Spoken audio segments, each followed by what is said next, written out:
paz. Olá, meus irmãos e irmãs de Ideal Espírita, vocês que nos acompanham aqui na Web Rádio Cristo Consolador de São Paulo, muito obrigado mesmo pela sua companhia. A nossa página Estação da Luz Espírita não tem fins lucrativos. O objetivo é a divulgação da doutrina espírita, e é por isso que reunimos aqui esse acervo de matérias espíritas, os livros da codificação, obras suplementares, entrevistas, palestras e outros trabalhos. Tudo isso exibidos nos programas das Web Rádio Estação da Luz de Natal e Cristo Consolador de São Paulo, para atender suas necessidades de estudo, pesquisa e lazer. Tudo isso sem fim lucrativo, como já dissemos. Agora, nos acompanhe aqui nesse programa a seguir.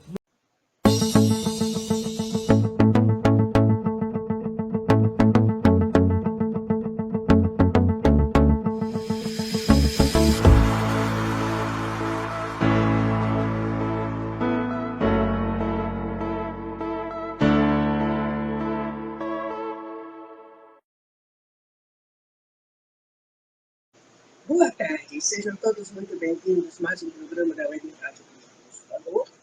Para variar, eu estou brigando com a centralização, não consigo saber onde é que é. Faz de conta que é aqui, né? Como eu visa, mas tudo bem. Vamos aqui então. Hoje é dia de histórias de Jesus por Amélia Rodrigues, estamos no livro Trigo de Deus, estamos finalizando esse livro. Em breve pegaremos mais um dela, com as suas histórias maravilhosas sobre Jesus. Mas para a gente começar bem, vamos fazer a nossa prece. Graças a Deus. Gratidão, Pai. Gratidão por cada oportunidade dentro da vida, de evolução, de aprendizagem, de ficar em dia com as suas leis, feitas para a nossa felicidade. Gratidão ao Mestre por todos os ensinamentos, por todas as oportunidades de aprendizado, de fazer o bem, de vivenciar a lei de justiça, amor e caridade. Gratidão a Maria, mãe, amiga, confidente e conselheira. Gratidão a cada amigo espiritual que nos socorre. E gratidão a Amélia Rodrigues por essas histórias maravilhosas. Que todos nós possamos aprender um pouco mais sobre Jesus na tarde de hoje. Graças a Deus. Pergunta número 1. Como você está se sentindo hoje? Pergunta número 2.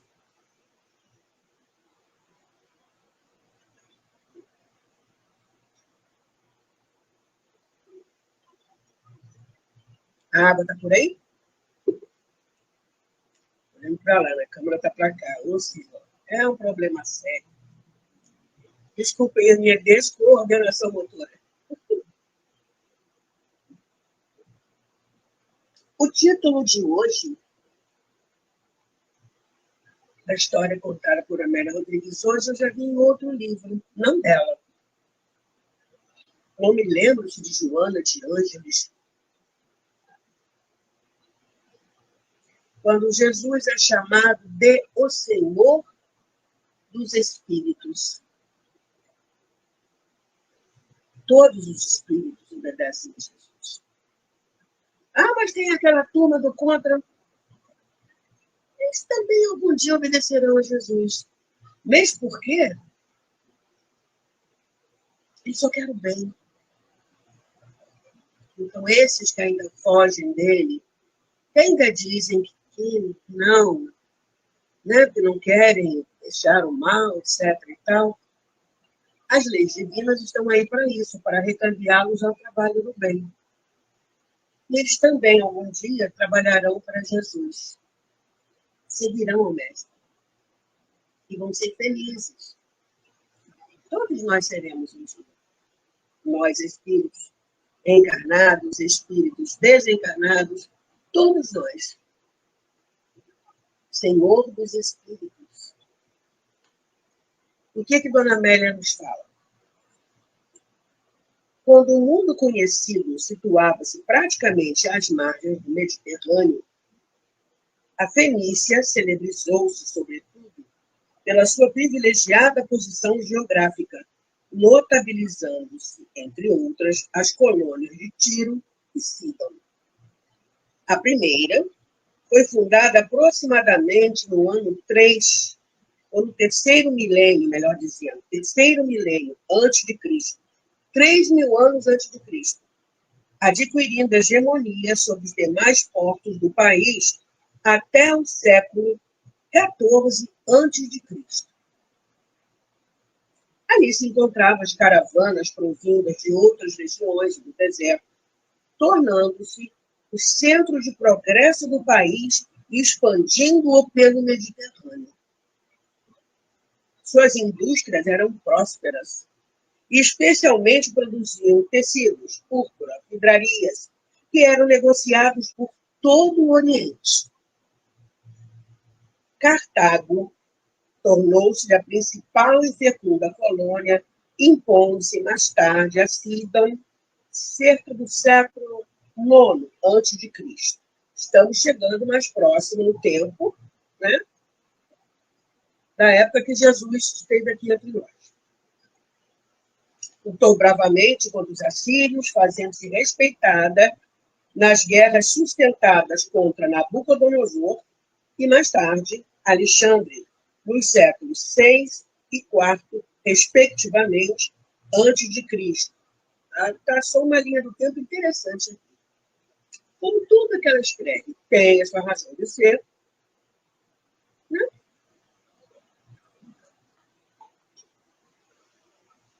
Ela está falando tudo isso para chegar num trecho do Evangelho, espia. Fez-se parte do reino Seleucida, se foi submetida ao Império Romano a partir de 64 a.C. Os árabes dominaram-na desde 638 e a sua atividade comercial ficou gravemente prejudicada, começando a perder a pujança e poderio. Renasceu o seu prestígio com a tomada pelos cruzados em 1124 e foi beneficiada com a assistência dos venezianos em expansão na época.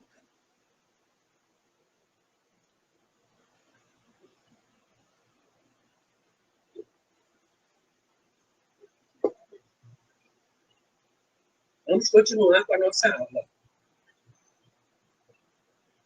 Sitiada e conquistada pelos mamelucos do Egito, voltou a entrar em decadência e passou a plano secundário na história, isso em 1291. Hoje é conhecida como Sur e pertencente ao Líbano. Sidon, igualmente situada em uma ilha da Fenícia, gozou de grande importância como porto próspero no Mediterrâneo, por volta do segundo milênio antes de Cristo. Dominada pelos filisteus a partir de 1200 a.C., cedeu seu lugar de relevo para Tiro, que lhe rivalizava. Vencida pelos assírios em 678 a.C., foi arrasada por um terremoto em 501 a.C. Quando a Fenícia passou à dominação árabe, estes a transformaram em porto militar. Celebrizou-se posteriormente pelos achados arqueológicos em Café-Chara, cujas necrópolis datam do segundo milênio antes de Cristo. Os túmulos de paredes pintadas, pertencentes ao período helênico, foram descobertos nos contrafortes do Monte Líbano, retratando seu período de grandeza, que deslumbra os estudiosos contemporâneos. Os vários sarcófagos encontrados a partir do século XIX dão ideia da opulência dos seus mandatários, alguns dos quais se encontram no Museu do Louvre, em Paris, em Essumunazar, bem como no Museu de Istambul, Tabnis e os chamados de Alexandre, das Capideiras, dos sátrapas, Tolício. Atualmente pertence ao Líbano, com o nome de saída, não gozando de maior importância. Tá, e por que ela está dando essa volta geográfica toda?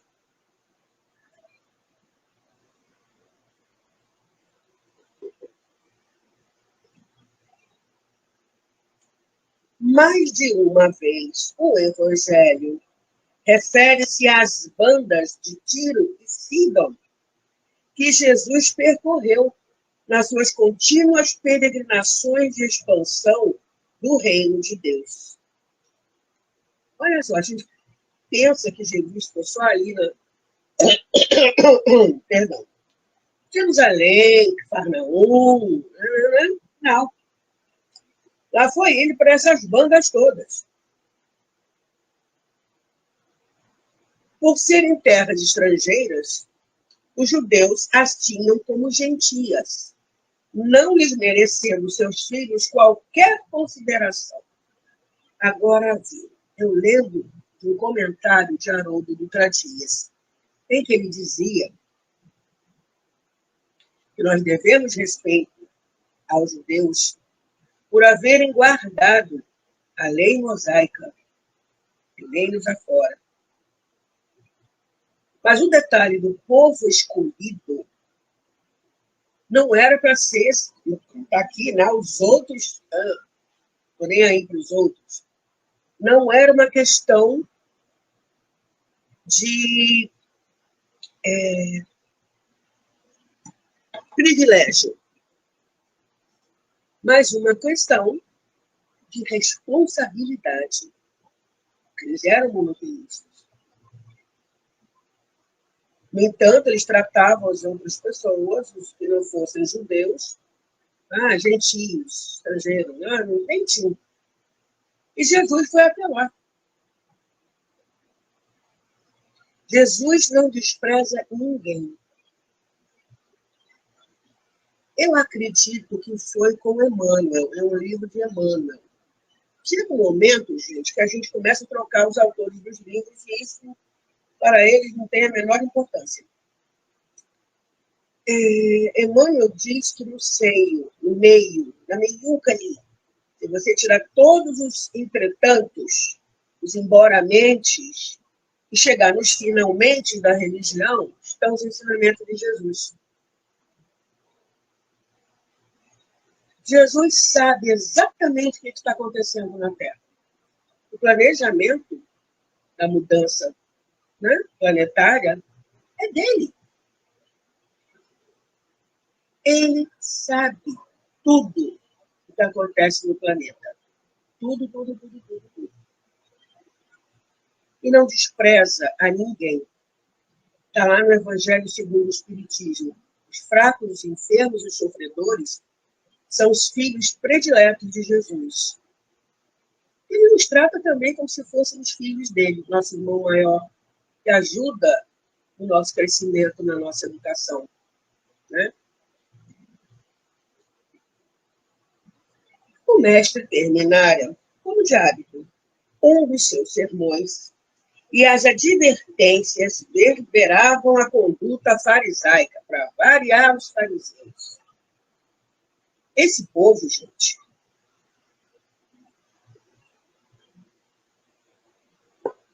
criou uma Torá oral, que era tão respeitada quanto a escrita. O povo os respeitava, mas nós sabemos, né? Gostavam de se vestir limpos, assim, com roupas claras. Inclusive, dentro do templo, haviam escribas fariseus. Era um grupo fechado, e para entrar lá não era qualquer um, etc. e tal. Mas, dentro do templo, os escribas também eram fariseus. E aí veio o poder. Muitas vezes, Jesus puxou eles deles assim: ó vós, escribas e fariseus, porque estavam juntos. Iam contra tudo que Jesus fazia, porque eles gostavam de parecer, assim, a honestidade judaica. Entanto, Jesus disse: sepulcros caiados por fora e cheios de podridão por dentro. Então, o mestre terminara, como de hábito, um dos seus sermões, e as advertências verberavam a conduta farisaica, admoestando os hipócritas. Ele chamava de hipócrita. Jesus era severo às vezes, não ao ponto de chicotear alguém, sair derrubando mesa no templo, que o espírito puro não precisa disso. Nem faz isso. Bastou que ele chegasse num mercador e desse a bronca, que aquilo morreu como rastilho de pólvora. Todos os outros ficaram sabendo. Gente, só de guardas no templo eram 1.200 do templo, fora os guardas romanos. Do lado do templo, grudado, estava o quartel. Não estava na hora dele ser pego. E nem seria daquela maneira. Então, admoestando os hipócritas, ele falava, escribas e fariseus hipócritas, elucidava quanto ao comportamento honorável diante de alguns fariseus e escribas que o vieram visitar de Jerusalém, interrogando-o com a habilidade malfazeja que os caracterizava. Quantas vezes eles não armavam para cima de Jesus, tipo uma pegadinha. Aqui a moeda. Pegaram uma coisa que todos os judeus odiavam, que era pagar imposto para os conquistadores. E a quem a gente deve tributo, a Deus ou a César? Fazia também oferta no templo. Pegadinha. Aí Jesus você mandou vir, daqui a moeda, tá? Que é esse rosto de César? Então não é a César o que é de César e a Deus o que é de Deus. Queria fazer pegadinha com o espírito puro. Tá bom. E ela fala que o sofisma, né, que é aquela coisa que parece ser verdade, mas não é, brandindo astúcia, uma coisa realmente astuciosa, ainda é arma traiçoeira. A hipocrisia que disfarça os sentimentos vis constitui um mecanismo de expressão. 2 segundos que eu tenho que ajeitar antes que caia uma coisa aqui no chão. Espera aí.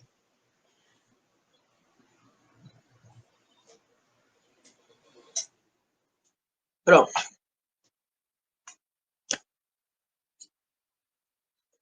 Ainda hoje, eles permanecem no contexto social. Quem? Os fariseus. Afligindo e zombando dos homens nobres e dos seus ideais. Ninguém lhes escapa à mordacidade ou foge da sua gratuita perseguição. Tipo, faço o que eu digo, mas não faço o que eu faço. Os homens menores não perdoam os gênios, os santos, os heróis, os grandes homens, que se lhes tornam inacessíveis. Eles não conseguem. E aí a inveja campeia. Bem que eles tentam. Né? Assim como eles tentavam, porque tentavam pegar Jesus de uma forma ou de outra. Né? Hoje em dia também, as pessoas que fazem o bem, os que se destacam, né? Como Dona Amélia fala aqui, os gênios, os santos, os heróis, os grandes homens, né? Eles querem ir em cima, mas são inacessíveis. Não os podendo alcançar por faltar-lhes a inteireza espiritual. Tentam dificultar-lhes a marcha, azucrinando-os ou desejando fazê-lo com a inveja, o ciúme, a mesquinhez que os repletam. Ou seja, eles são invejosos, são ciumentos, são mesquinhos. E querem atrapalhar o serviço desse tipo de pessoa, os gênios, os santos, os heróis, os grandes homens. Não os podendo alcançar, né, fazem isso. Jesus sofreu-os reiteradas vezes, imarcessível e superior. Vamos ver o significado de imarcessível. Nossa, que trava-língua. Espera aí. Eu gosto de deixar o meu computador ligado, a Mortícia, porque nesses momentos assim, que eu estou aprendendo junto com vocês, eu recorro a ela. Imarcessível. Imarcessível.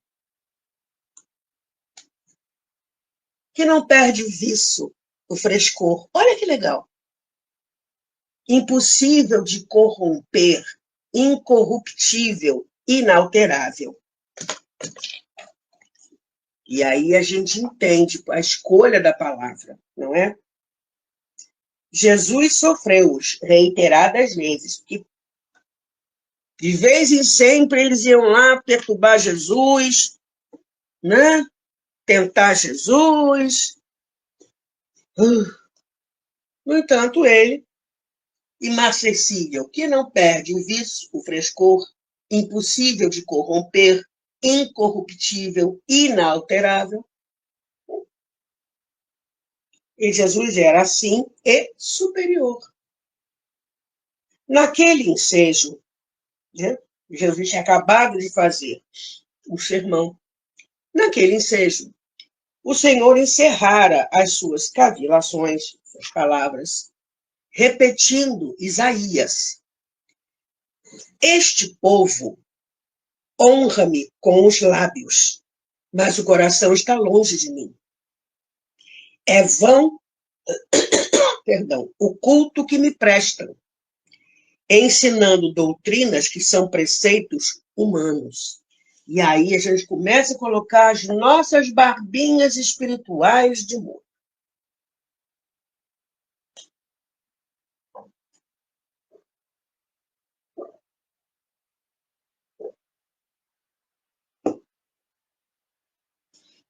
Até que ponto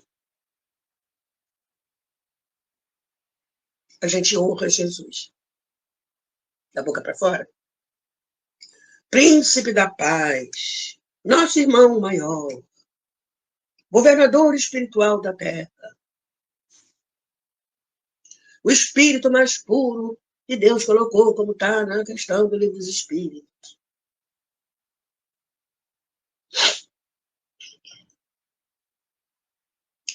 A gente vai repetindo as palavras sem prestar muita atenção no conteúdo delas, no peso que elas têm, na importância que elas têm. O único título que Jesus aceitou foi o de mestre, e a gente também o chama de mestre. Mas a gente tem realmente buscado aprender com os ensinamentos dele, ou os ensinamentos dele.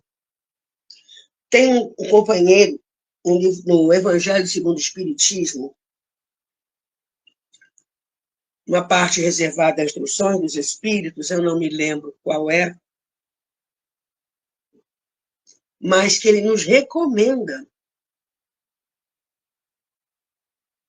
pegar os ensinamentos de Jesus, estudar, aprofundar, meditar. A gente faz isso? Curso por aí explicando o Evangelho não falta. Livros explicando o Evangelho também não faltam. Joana tem, Emmanuel tem. Toda a série de Emmanuel, né, Ele pega trechos do Evangelho. Sejam as cartas, e as cartas de Paulo. A gente aprende, ou melhor, a gente aprofunda. Nós já pegamos o Evangelho segundo o Espiritismo, de capa a capa, pedacinho por pedacinho, prestando atenção naquele trechinho, ou a gente pega apenas para fazer uma leitura, tal, de dormir rápido, ao acordar rápido, partiu, fui. No entanto, no Evangelho segundo o Espiritismo, há um trecho dos trabalhadores, há um capítulo, os trabalhadores da última hora. Há um trecho do Evangelho que fala há quantos séculos o Senhor nos chamava para a sua vinha sem que a gente quisesse entrar nela. Que agora nós fomos chamados de novo, muitos os chamados. Nós fomos chamados de novo. Entramos para a vinha. E fazemos o quê? Ficamos mexendo no celular?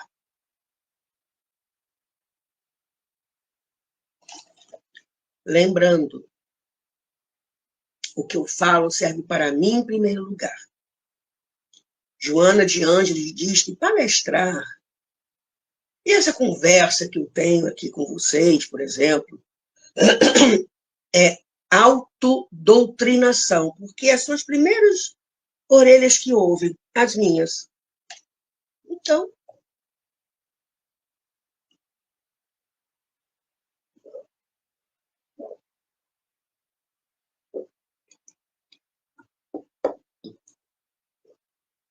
vamos continuando. Por aí, a gente, infelizmente, vê pessoas que utilizam, ou melhor, usam o nome de Jesus, fazendo umas coisas. Gente, desse povo depois, que Jesus tenha misericórdia. Este povo, então, ele repetiu Isaías, que é um dos profetas que mais falou de Jesus, um deles. Tem profeta, gente, que dizia onde é que ele ia nascer, o que ia acontecer com ele. Isaías colocou isso aqui como sendo dito por Jesus. Ou a atitude das pessoas em relação a Jesus. Este povo honra-me com os lábios, mas o coração está longe de mim. É vão o culto que me prestam, ensinando doutrinas que são preceitos humanos. E Kardec, sabiamente, extraiu do Evangelho as partes em que pelo menos 3 evangelistas falam.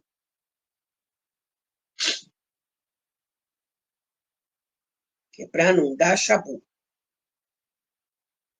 Hermínio Miranda tem um livro chamado Cristianismo, se não me engano, a Mensagem Esquecida, em que ele mostra onde na Bíblia foram colocadas frases que não tem nada a ver com o contexto. Vamos continuar aqui. Então, Jesus solta essa bomba e sai. Deixou-os atônitos e, chamando a multidão, saiu a ensinar.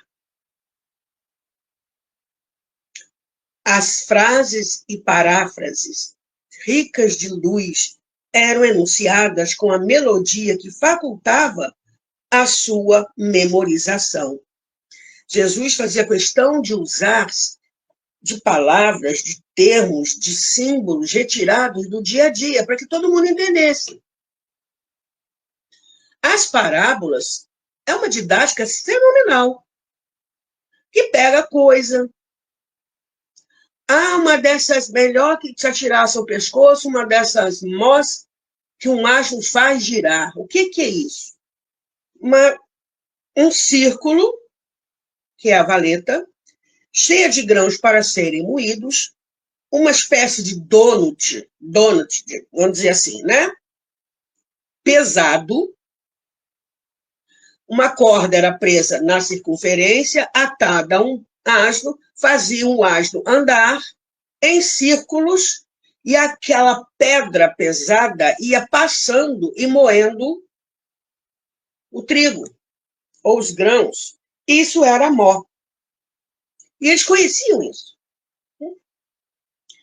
Os conceitos breves e diretos mantinham um ritmo propiciatório à fixação mental. Então, o ensinamento de Jesus não tem nada, não tem nenhum discurso enorme, imenso. Sem rebuços, sem rodeios, não tem enrolação, gente, o ensinamento de Jesus. A sua era e é mensagem de vida. Que vida? Vida espiritual. Mas nós já não estamos vivos, somos espíritos imortais. Mas a vida aqui é no sentido da vivência espiritual, que é para a nossa própria felicidade. E aí ele começa, isso está em Mateus 15, 8 a 14. Escutai e tratai de compreender, disse com perspicácia. Olha a didática dele. Não é aquilo que entra pela boca que torna o homem impuro, mas o que lhe sai da boca.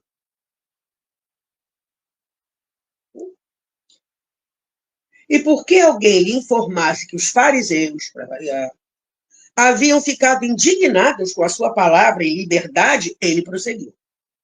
Toda planta que não haja sido cultivada por meu Pai Celeste será arrancada.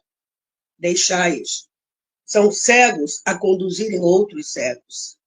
Ora, se um cego guiar outro cego, cairão ambos no abismo. Ele não ia bater de frente com os fariseus, nem com o que seguiam os fariseus.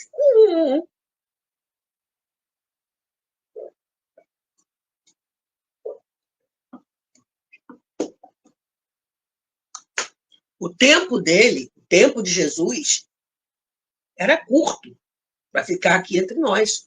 Ele tinha muito mais o que fazer, de começar a bater boca com o fariseu. Não, ele falava o que tinha que falar, pronto. Foi. Vambora. E aí, Dona Amélia nos fala o seguinte. É o coração. O coração, né? Aqui, né? Nós, espíritos imortais, lá dentro. O lugar de onde procedem os sentimentos do homem e que o tornam bom ou desditoso. Nós temos as potências da alma. O pensamento, a vontade e o amor. E a vontade, a maior das duas potências, impulsiona as outras duas. O que é que a gente anda fazendo com elas? Outra história. O alimento que percorre o aparelho digestivo não tem interferência moral. Não é porque eu sou carnívora, eu sou. Não adianta querer fingir.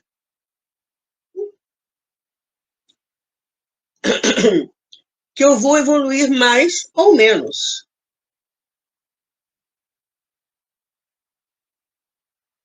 Eu posso ser veganíssima e ser uma fofoqueira de marca maior.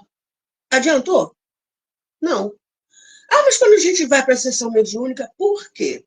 A gente tem que evitar determinados alimentos, por quê? Porque a digestão é lenta. Aí você vai para lá cansado, com sono, muito mais a fim de ir para casa, né? Bate aquela moleza. No livro de André Luiz está um médium que foi para a sessão mediúnica, se entupiu de berinjela, eu acho, abobrinha, sei lá, estava até aqui. O estômago estava cheio de qualquer maneira. Ele foi isolado, não pôde trabalhar.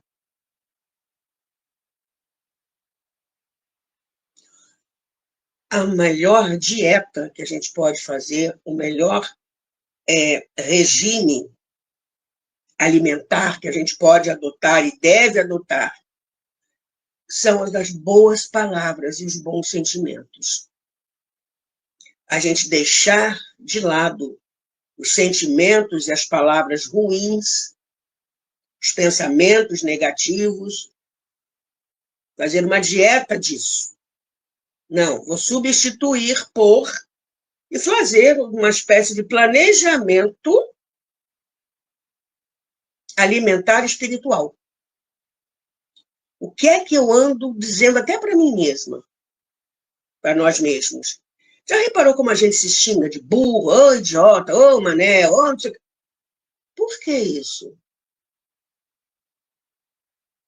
Cadê o alto amor? Eu preciso me amar para amar o próximo.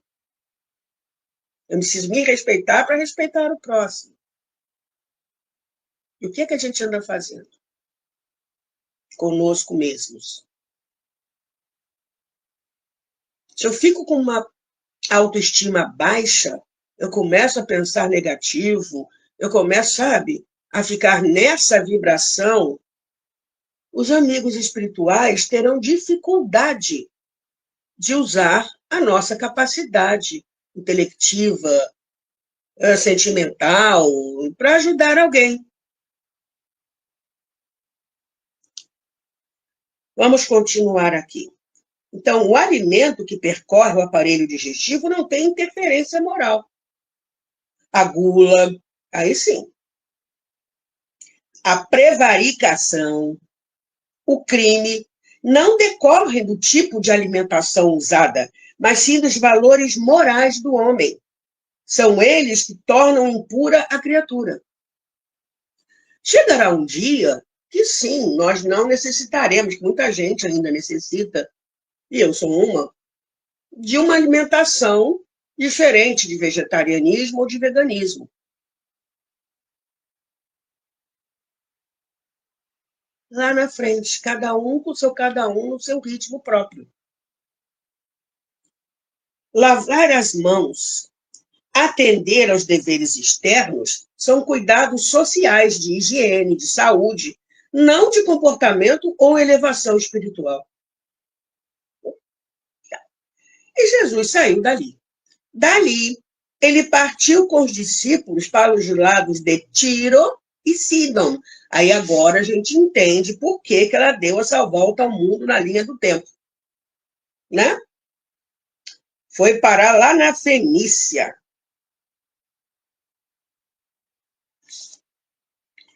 E hoje em dia está lá no Líbano, local onde Jesus passou.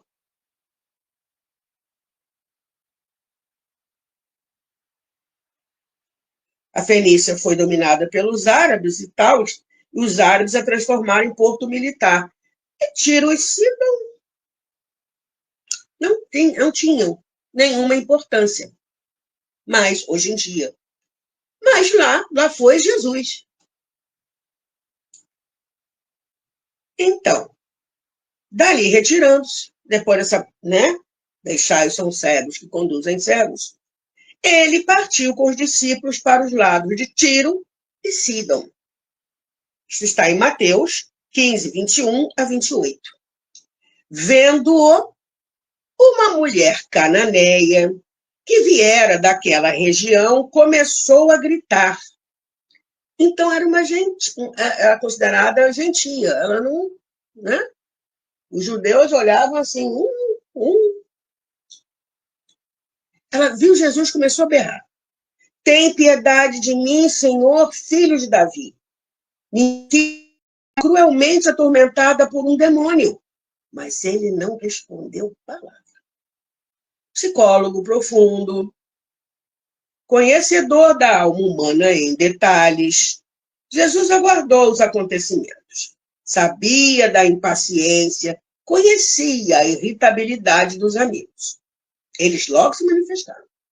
Despacha, propuseram, porque ela persegue-nos com seus gritos. Jesus redarguiu então compassivo. Não fui enviado senão às ovelhas perdidas da casa de Israel. A mulher, exausta, prostou-se aos pés e suplicou. Socorre-me, Senhor. havia dores indefiníveis na rogativa. O coração e a alma dilacerados defrontavam a esperança e a fé. Ela sabia que ele curaria sua filha. Seus sentimentos maternos adivinhavam-no. Esquecera-se de si mesma, perdeu os escrúpulos, encorajou-se e enfrentou os preconceitos sórdidos. Desejando esculpir a fogo nas almas a lição, Jesus pareceu indiferente e esclareceu. Não é justo que se tome o pão dos filhos para o lançar aos cachorros. É verdade, senhor, retorquiu ela, mas até os cachorros comem as migalhas que caem das mesas dos seus donos. Um frêmito percorreu os presentes. A declaração verdadeira comoveu, arrancou a solidariedade adormecida nos corações, impôs respeito. Jesus, então, respondeu-lhe: ó mulher, grande é a tua fé. Faça-se como desejas. E lembrando que mulher era um jeito carinhoso de tratar as mulheres.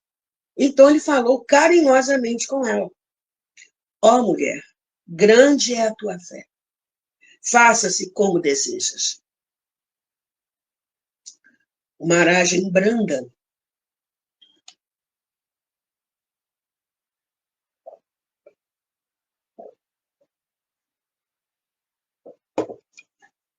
tem gente que apareceu por aqui. Olá.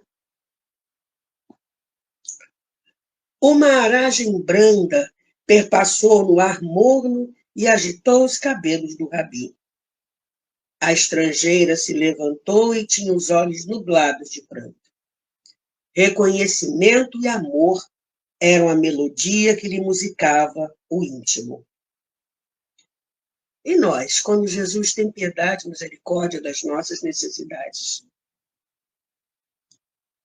Reconhecimento e amor?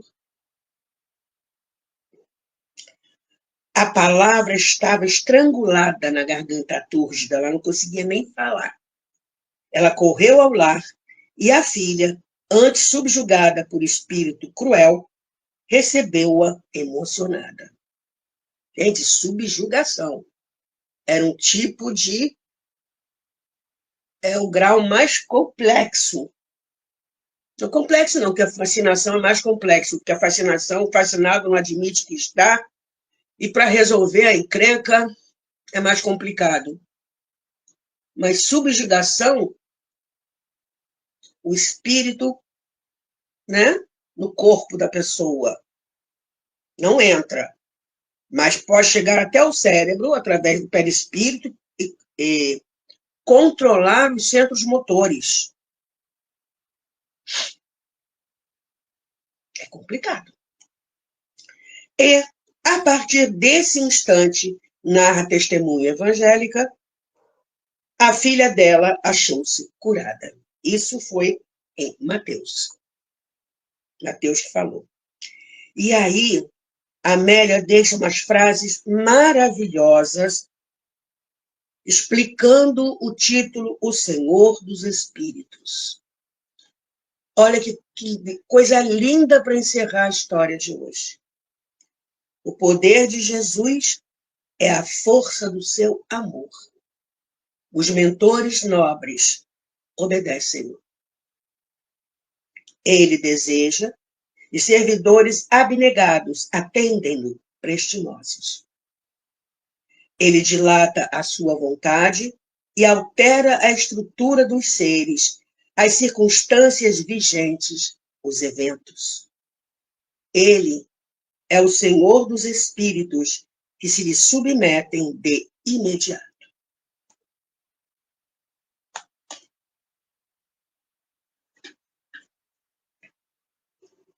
E acabamos lindamente a história de hoje, não? Muita coisa para a gente pensar. Nós nos submetemos ao amor de Jesus, nós obedecemos a Jesus, somos espíritos, estamos encarnados, mas somos espíritos. Eu acho que fica para a gente pensar isso. Qual é o nosso relacionamento? Que tipo de relacionamento nós temos com Jesus? Até que ponto, né, nós vamos em nossa fé? Convido a quem está por aqui a fazer a nossa prece de encerramento. Gratidão a Deus por ter nos enviado o seu Filho. Mestre, gratidão por cada ensinamento pacientemente explicado há mais de 2000 anos. E, de novo, através da doutrina espírita. Obrigada por não ter desistido de nós, continuando a nos chamar até que a gente chegasse para trabalhar na sua lavoura. Pedimos perdão pelas nossas dúvidas, incertezas, nossa procrastinação, mas pedimos também que aceite o pouquinho que nós já consigamos fazer. E com a sua ajuda e a ajuda de Maria, nós iremos nos fortalecer e buscar fazer mais, buscar aprender mais, vivenciando os teus ensinamentos, colocando em prática, conosco mesmo, com aqueles mais próximos de nós e com os outros que nós encontramos na vida. Gratidão, Mestre. Gratidão profunda por continuar conosco até que o tempo acabe. Gratidão.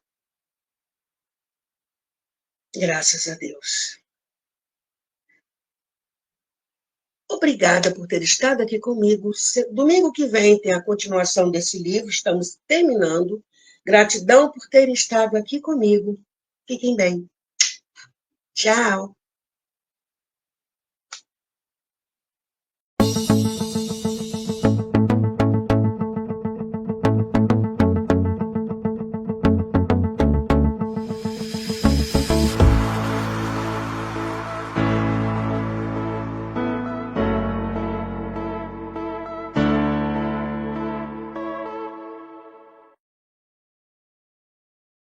Chegamos ao final do nosso programa. Muito obrigado por ter nos acompanhado nesse trabalho e aguardo você na próxima atração.